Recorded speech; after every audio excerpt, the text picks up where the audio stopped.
Bienvenidos a este video, estudiantes miembros de la Cátedra de Estática de la Escuela de Ingeniería Electromecánica del Tecnológico de Costa Rica. En este video abordaremos los aspectos más relevantes del tema de resultantes de un sistema de fuerzas. Vamos a iniciar entonces definiendo el concepto de momento de fuerza.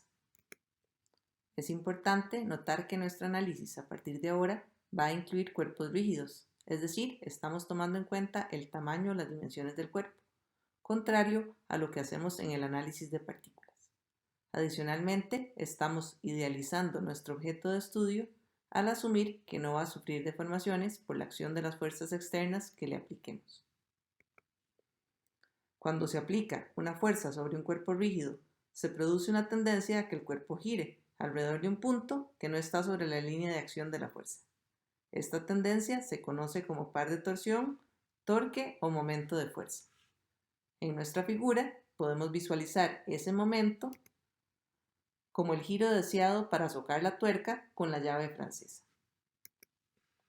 La magnitud del momento será directamente proporcional a la magnitud de la fuerza y a la distancia perpendicular entre el punto de giro y la línea de acción de la fuerza o brazo de palanca D.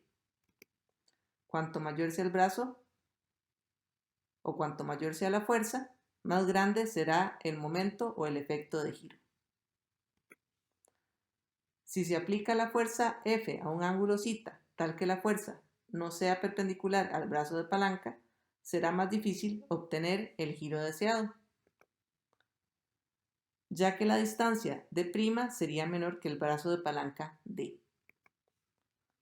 De modo que el momento es máximo cuando la fuerza es perpendicular al brazo de palanca, es decir, cuando θ es igual a 90 grados. Si por el contrario la línea de acción de la fuerza pasa por el punto de giro, es decir, la fuerza se aplica a lo largo de la llave, la fuerza no producirá momento al no tener brazo de palanca. El momento es entonces una cantidad vectorial porque tiene magnitud y dirección específica. De manera escalar podemos definir la magnitud como m igual a F por D, donde D es igual al brazo de palanca perpendicular a la línea de acción de la fuerza. Las unidades del momento están dadas en unidades de fuerza por distancia, que serían Newton metro en el sistema internacional y libras por pie en el sistema inglés. Vectorialmente podemos expresar el momento como R cruz F y observar que el momento va a ser perpendicular al plano que contiene la fuerza y el brazo de palanca.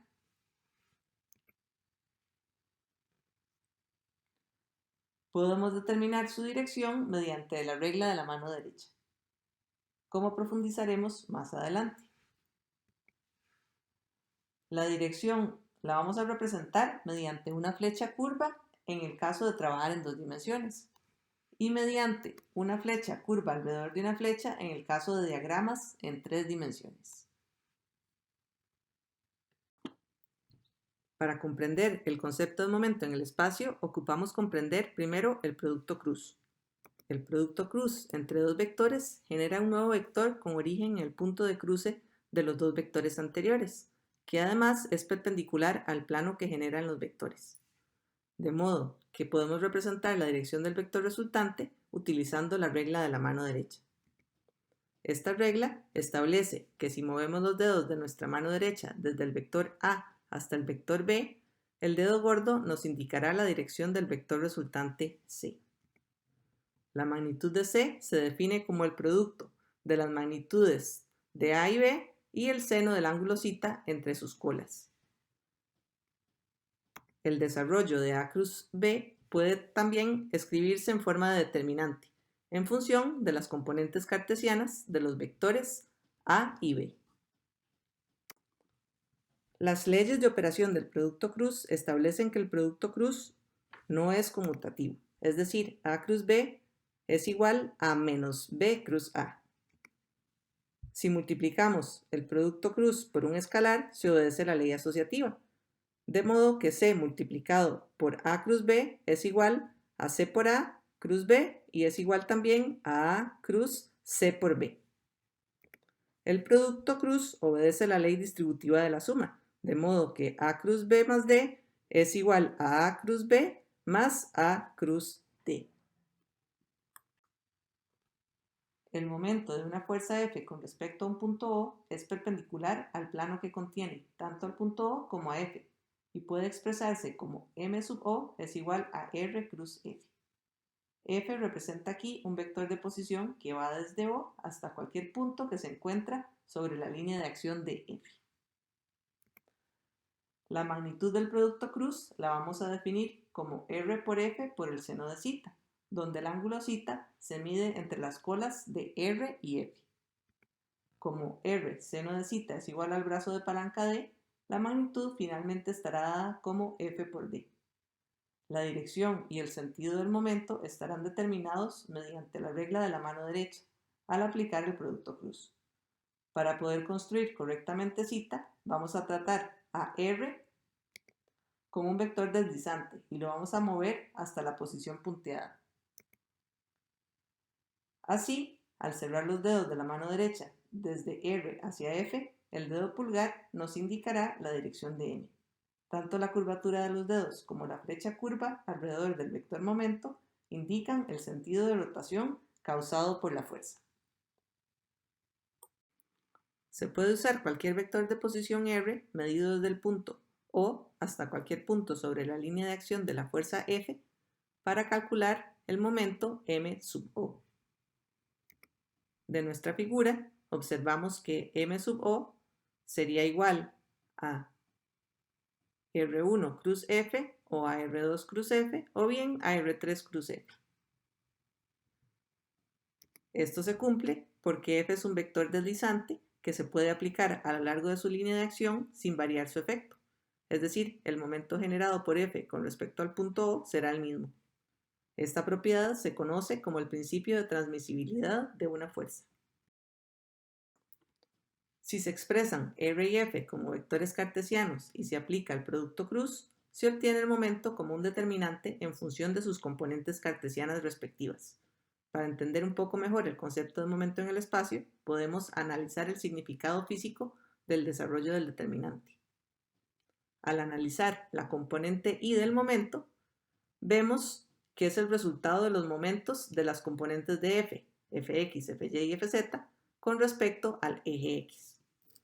La componente Fx no genera un momento con respecto al eje X, dado que la fuerza es paralela al eje en cuestión. La línea de acción de la componente Fy pasa por el punto B.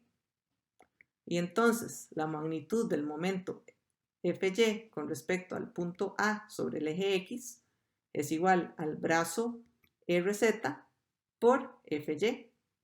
Usando la mano derecha, vemos que el momento resultante iría en el sentido negativo del eje X. De forma similar, Fz pasa por el punto C y aporta una componente de momento igual a Ry por Fz, que sería en sentido positivo.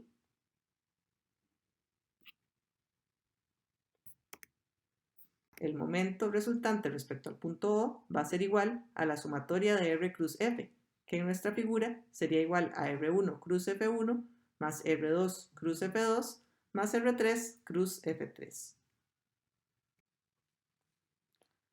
El principio de momentos o teorema de Variñón establece que el momento de una fuerza con respecto a un punto es igual a la suma de los momentos de las componentes de la fuerza con respecto al punto. Si tenemos una fuerza F, que es la resultante de las fuerzas F1 más F2, y queremos calcular el momento de la misma sobre el punto O, podemos utilizar R cruz F o bien podemos utilizar R cruz F1 más F2. Lo anterior lo podemos expresar en dos dimensiones utilizando las componentes Fx y Fy de una fuerza y las distancias x y y al punto de acción de la fuerza. Así obtenemos que el momento con respecto al punto O es igual a Fx por y menos Fy por x. Esta fórmula suele ser más sencilla de utilizar que F por el brazo de palanca.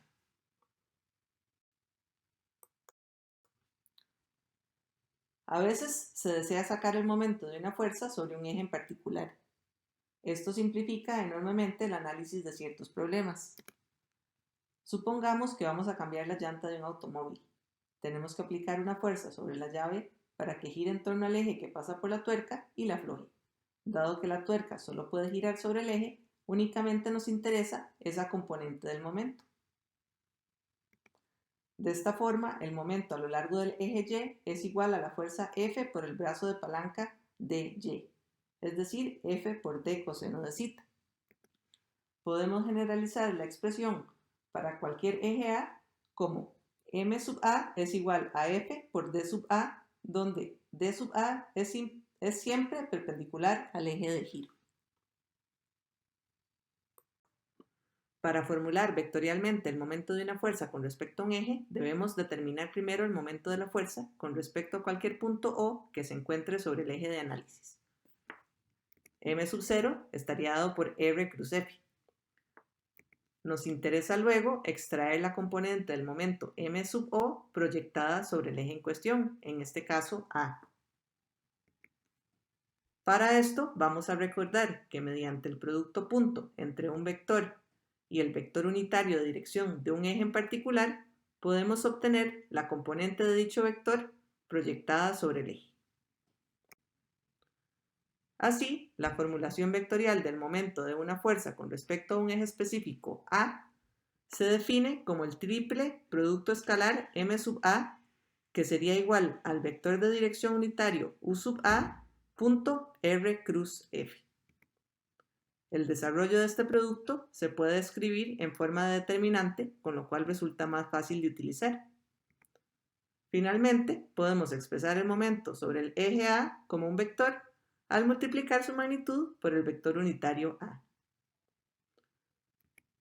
Recordemos que R representa el vector de posición trazado desde cualquier punto O sobre el eje de estudio A minúscula hasta cualquier punto A mayúscula sobre la línea de acción de la fuerza. La próxima semana estaríamos cubriendo el material restante del capítulo 4. Muchas gracias.